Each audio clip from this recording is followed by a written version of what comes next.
मैं Shrimati Uma Yadav, government higher secondary school Kannewada, commerce lecturer.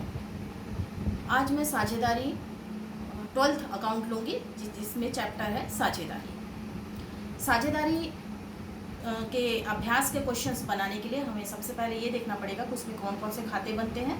सबसे पहले उसमें खाता बनता है लाभ हानि नियोजन खाता। तो मैं आपको लाभ हानि नियोजन खाते के बारे में आज बताऊंगी।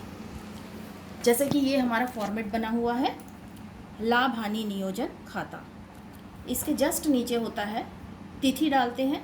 ये तिथि होता है वर्ष का अंतिम दिन। जैसे कि यदि हम जनवरी से दिसंबर ले रहे हैं तो 31 दिसंबर लिखेंगे, और यदि अप्रैल से मार्च ले रहे हैं तो यहाँ पर 31 मार्च लिखेंगे। तो इसी प्रकार से यहाँ पर आएगा 31 दिसंबर को समाप्त होने वाले वर्ष के लिए। इसके दो खाने होते हैं। पहला खाना होता है डेबिट, दूसरा होता है क्रेडिट। इसी को हम कहते हैं विकलन, दूसरे को कहते हैं समाकलन। इसके दो भाग हैं, विवरण रकम, विवरण रकम। डेबिट साइड जो हो सबसे पहले आता है शेष लाया गया। यदि क्वेश्चन में हानि है तो वो डेबिट तरफ आएगा, जिसको हम लिखते हैं शेष लाया गया, और राशि आ जाएगी रकम में। इसी प्रकार से डेबिट में पूंजी पर ब्याज आता है। यदि साझेदार एक है तो डायरेक्ट नाम के साथ हम शो कर देते हैं और रकम बाहर निकाल देंगे। किंतु साझेदारी में यदि पूंजी पर ब्याज कई साझेदार हैं, यदि 3 साझेदार हैं तो ABC ऐसा हमको दिखाना पड़ेगा। पूंजी पर ब्याज स्टार्टिंग में लिखेंगे, थोड़ा गैप बनाकर हमको वो साझेदारों के नाम, यदि 2 साझेदार हैं तो AB, और यदि 3 साझेदार हैं तो ABC, और डायरेक्ट केवल एक को ब्याज मिल रहा है तो हम डायरेक्ट यहाँ पर उस नाम को शो कर देते हैं और रकम को बाहर निकाल देते हैं। यदि 2-3 साझेदार हैं तो रकम अंदर लिखेंगे, लाइन को क्लोज करेंगे और रकम को यहाँ पर बाहर दिखाएंगे। इसी प्रकार से यदि साझेदारों को वेतन दिया जाता है या कमीशन दिया जाता है तो उसे भी इसी प्रकार वेतन दिखाएंगे और कमीशन दिखाएंगे। किंतु यदि सभी साझेदारों को मिल रहा है तो ABC, यदि 2 को मिल रहा है तो A और B। बिल्कुल उसी तरह राशि को हम यहाँ टोटल करेंगे और राशि इधर पर बाहर निकाल देंगे। इसके बाद नेक्स्ट है ऋण पर ब्याज। यदि साझेदारों को ऋण पर ब्याज दिया जाता है तो उसको निकालेंगे और डायरेक्ट बाहर लिख देंगे। इसी प्रकार और आता है इसमें अन्य फर्म के खर्च। यदि साझेदार में कोई खर्च करता है तो वो भी लाभ हानि खाते के डेबिट पक्ष में लिखा जाता है। तो इस प्रकार से लाभ हानि नियोजन खाते में डेबिट पक्ष में इतनी मदें आएंगी। अब देखते हैं क्रेडिट की मदें। क्रेडिट में यदि लाभ हो रहा है तो उसे हम लिखेंगे शेष लाया गया। हानि होता है तो डेबिट में लिखते हैं, लाभ होता है तो क्रेडिट में लिखते हैं। तो क्रेडिट में यदि लाभ है तो लिखेंगे शेष लाया गया और राशि सीधे रकम पर। अब क्रेडिट में आता है आहरण पर ब्याज। आहरण पर ब्याज 2 साझेदार हैं तो AB, 3 साझेदार हैं तो ABC, और पूरी राशि को यहाँ पर लिखकर टोटल करके राशि सीधे उसके सामने में लिख दी जाती है। इस प्रकार से रकम का टोटल कर लिया जाता है, और जिसका टोटल ज़्यादा है उस टोटल से हम इसको बंद करेंगे और जो कम है टोटल उसको घटा देते हैं। यदि लाभ आता है तो क्रेडिट में डेबिट में लिखते हैं विकलन पक्ष की ओर, और ये हम इस प्रकार से लिखेंगे पूंजी खाता या चालू खाते के नाम से लिखते हैं। यदि नीचे कोई खाता बना क्वेश्चन में दे देता है कि नीचे हमको पता चल जाएगा कि आंसर में पूंजी खाता लिखना है या चालू खाता लिखना है। यदि सवाल में चालू खाता बन रहा है तो हमको जो आंसर लाभ आता है उसको चालू खाते के नाम से लिखना पड़ेगा, और यदि पूंजी खाता नीचे बन रहा है तो आंसर को हम पूंजी खाते के नाम से लिखते हैं। जितने भी साझेदार होते हैं उन साझेदारों को उनका हिस्सा बांट दिया जाता है। यह क्वेश्चन में दिया रहता है किस अनुपात में बांटना है। यदि कोई अनुपात नहीं दिया है तो सभी साझेदारों को हम बराबर बराबर भागों में बांट देते हैं।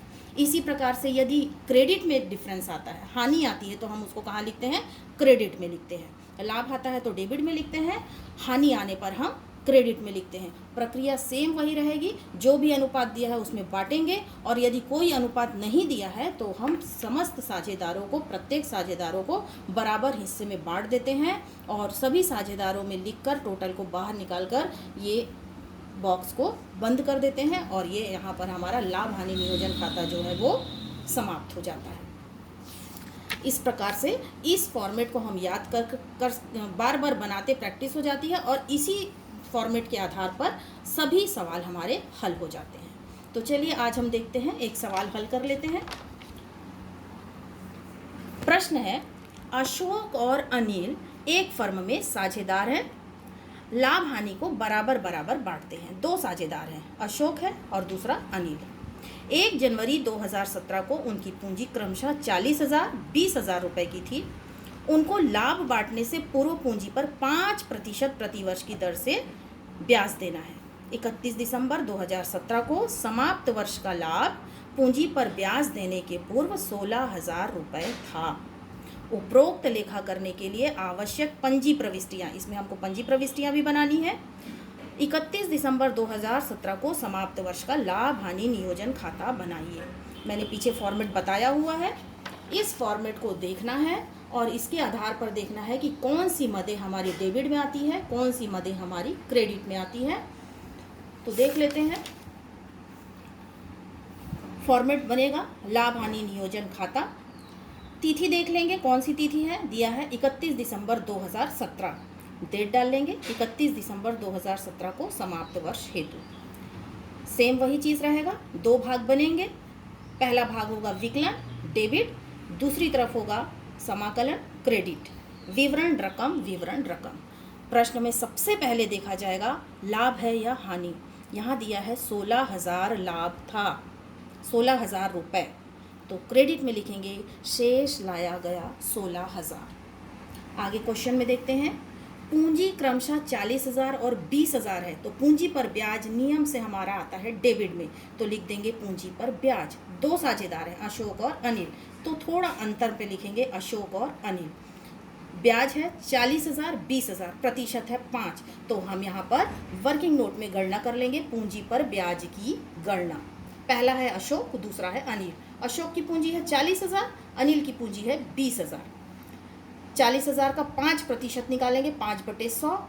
तो 2 0 ऊपर के, 2 0 नीचे के कट गए, तो आएगा 2,000। इसी प्रकार से 20,000 का 5%, नीचे के 2 0 ऊपर के 2 0 कट गए, तो आया 1,000। इसकी एंट्री हम यहाँ पर कर देंगे राशि। अशोक में 2,000 दिखाएंगे, अनिल में 1,000। ये दोनों का टोटल हम पूंजी पर ब्याज के सामने लिख देंगे 3,000 रुपये। नेक्स्ट आगे क्वेश्चन देखते हैं। अब इस पर कुछ भी नहीं है, अब यह सवाल हमारा यहीं पर क्या हो गया, खत्म। तो क्रेडिट में क्या है, 16,000 है, डेबिट में हमारा केवल 3,000 रुपये है। तो जो टोटल ज़्यादा है उससे हम इसको बंद कर देंगे खाते को। तो 16,000 से हमने खाते को बंद कर दिया, दोनों तरफ लिख दिया 16,000। अब डेबिट में हमारे पास केवल है 3,000 रुपये, तो हम वर्किंग नोट में इसकी गणना कर लेंगे, लाभ हानि की गणना। 16,000 रुपये क्रेडिट है और डेबिट है हमारा 3,000। तो 16,000 में से 3,000 घटेगा तो कितना बचेगा, 13,000 रुपये।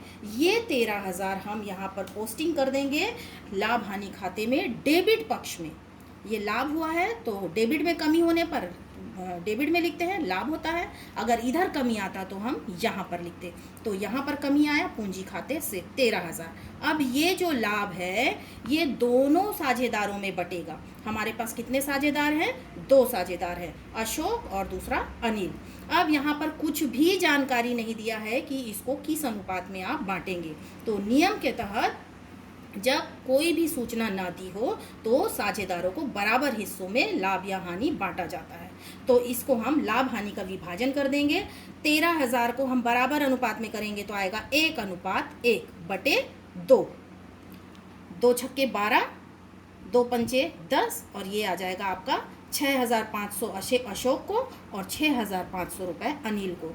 तो ये हम यहाँ पर पोस्टिंग कर देंगे पूंजी खाते से के साथ। अशोक के सामने 6,500 और अनिल के सामने 6,500। ये दोनों का टोटल यहाँ पर आ गया 13,000। अब आप ये टोटल कर लीजिए, 3,000 में 13,000 करेंगे तो ये हो जाएगा 16,000। इस प्रकार से दोनों का टोटल हमारा यहाँ पर बराबर आ जाता है और ये लाभ हानि खाता जो है यहाँ पर खत्म हो जाएगा। इसके आगे हमको बनाना है पंजी प्रविष्टियाँ।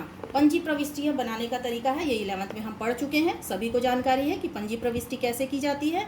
इसका फॉर्मेट है, सबसे पहले टॉप में हम लिखते हैं पंजी प्रविष्टियाँ, तिथि, विवरण और बहुत पतला सा बनता है खाता पृष्ठ संख्या, विकलन राशि और समाकलन राशि।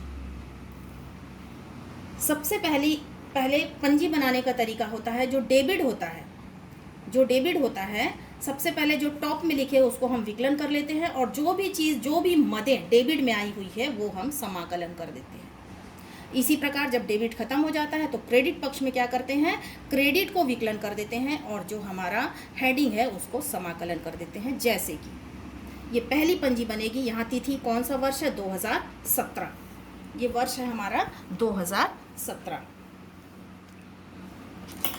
31 दिसंबर पहली पंजी हमारी यहाँ पर क्या बनी, पहला खाते में क्या है, मद, पूंजी पर ब्याज, तो यहाँ हमारी पंजी बनेगी नियम से पूंजी पर ब्याज खाता विकलन, और कितने साझेदार है, जितने साझेदार हैं उन पर ये बटेगा। तो हमारे पास कितने साझेदार हैं, 2 साझेदार हैं, अशोक और अनिल, तो हो जाएगा अशोक के पूंजी खाते से अनिल के पूंजी खाते से। और राशि कितनी है, अशोक की राशि है 2000, अनिल की राशि है 1000। इन दोनों का टोटल करके हम सामने में लिख देंगे विकलन पक्ष में 3000 रुपये। इस प्रकार से डेबिट में भी 3000 हो गया और क्रेडिट में भी 3000 हो गया। और इसका विवरण हम लिखेंगे पूंजी पर ब्याज साझेदारों के खाते में क्रेडिट करने पर। ये डेबिट का कंप्लीट हो गया। इसी प्रकार से ये अब राशि आएगी, इस खाते पूंजी पर ब्याज को हम किस पर हस्तांतरित कर रहे हैं, लाभ हानि खाते पे। तो यहाँ पर आ जाएगा लाभ हानि खाता विकलन पूंजी पर ब्याज खाते से, और विवरण लिखेंगे पूंजी पर ब्याज लाभ हानि खाते में हस्तांतरित करने पर, और राशि इसकी है हमारी 3000 रुपये। लास्ट पंजी हमारी लाभ की है। इस पंजी को हम इस प्रकार से बताएंगे, लाभ हानि नियोजन खाता विकलन और अशोक के पूंजी खाते से अनिल के पूंजी खाते से। ये जो लाभ हुआ है ये भी दोनों साझेदारों में बटेगा। हमारे पास 2 साझेदार हैं, अशोक और अनिल, और इनको हम बराबर भागों में बांटे हैं। तो खाते में आएगा, क्रेडिट में है 6500 और इधर भी 6500, दोनों का टोटल हो गया 13000। लाभ हानि नियोजन के सामने हम बता देंगे। और ये दोनों खाते को अब देखेंगे, डेबिट का पूरा टोटल ये 3000, 3000, 6000 और यहाँ 13000।